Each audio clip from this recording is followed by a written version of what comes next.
All right, I did warn you earlier to grab a cup of coffee or a cup of tea or whatever you're having as we get ready to look at the morning newspapers. The Mercury is where we're going to start things off first as we welcome to the show Citizen political editor Eric Naki. Hello to you, Eric, and I imagine the first story on the Mercury, there's outcry over councillors' exit bonanza. The government has been heavily criticised over the decision to give 350 million rand payouts to outgoing councillors. Tell me this can't be true.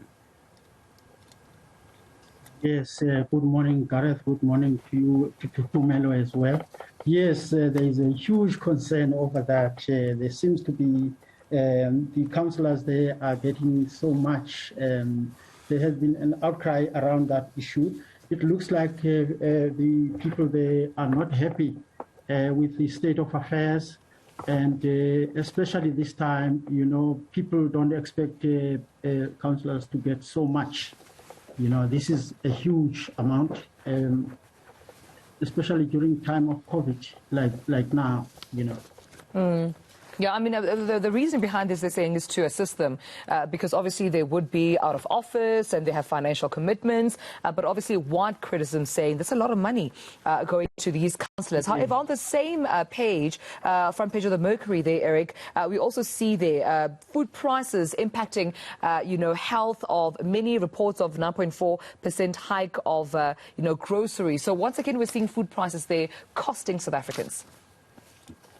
This is a matter of grave concern. If you look at the Pietermaritzburg Economic Justice and Dignity Group, they have been monitoring the food basket, the household, over many years. They have found that if you look at it year on year, it has increased by 363 rand and 363 rand and 4 cents. That for the poor, because they usually focus on the poor around Pietermaritzburg, around Durban. They found this is a huge increase of 9.4% September to September, which is a lot for the poor people. It increased, the basket increased from 3,856 and 34 cents to 4,219. And 48 cents September to September this year. You know, it's a lot for the household to take that. Yeah, I have afford it. And 62 cents. Yes. It's a lot, especially if it's a kind of household that doesn't have that kind of leeway, Eric. You know, I think a lot of people don't quite understand the difference in low-income households, what 350, 400 rand can do to your basic food basket. So it does make a difference. Yes, mine, Gareth, and Tumelo, is that this is not about us, the income, it's about the low income, the lowest. Yes. So if you think about 363, it's a lot.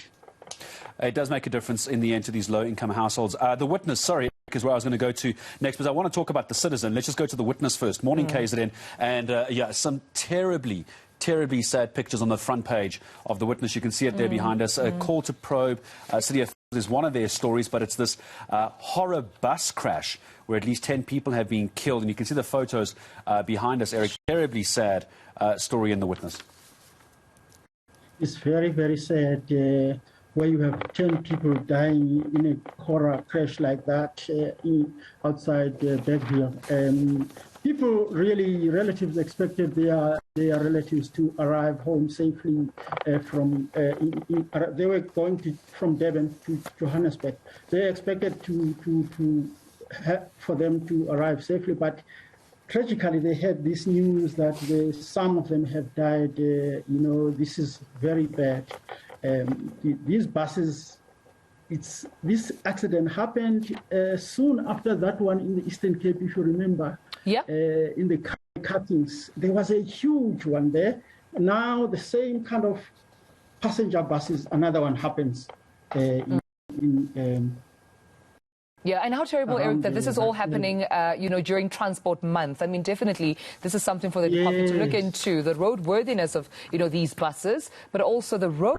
We're talking about potholes alone, right here on ENCA. I mean, we need to really look into this. People are losing their lives over and above COVID-19. We just want to then talk about the citizen there. I mean, the leading story that I see, the jab row, which is rocking Wits University.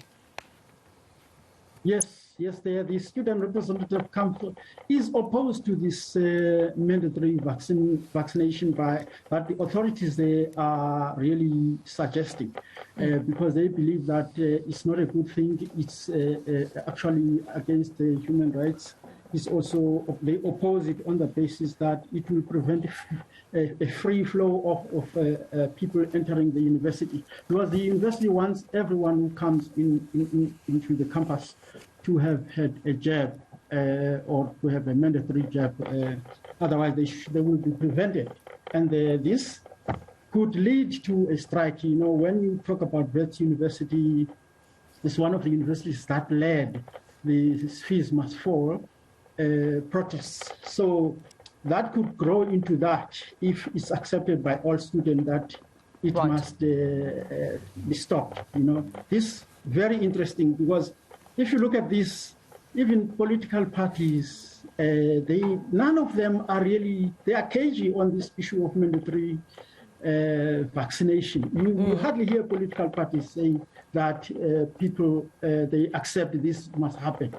Even the ANC has not been clear on this issue, although it's the government, So you hear only the ACDP completely opposed to the whole issue of they are going to march today because they are opposed to this whole thing of vaccination at all. Okay, Eric. This is quite interesting.